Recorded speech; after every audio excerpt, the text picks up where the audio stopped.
Pilipinas, tayong magkaisa. Magkaisa tayo para tapusin na itong problemang kahirapan at pagnanakaw. Now, kung hindi tayo kikilos, kailan pa? Kailan natin hihintayin ang pagkilos natin? Lumabas tayo at makiusap sa ating Pangulo na tigilan niya na ang kanyang pagkukukin. Tugunan niya na ang mga problema ng ating bansa. Kung hindi niya kaya, mas maganda yung volunteer resign, Pangulong Marcos, kung mahal mo ang ating bayan.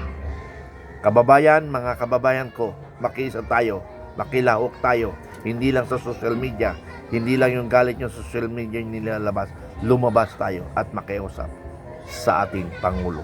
Makiisa, ulitin ko mga kababayan, sana naman magtulungan tayo para sa mahal nating bayan, bayang Pilipinas na ating sinilangan. Maraming salamat.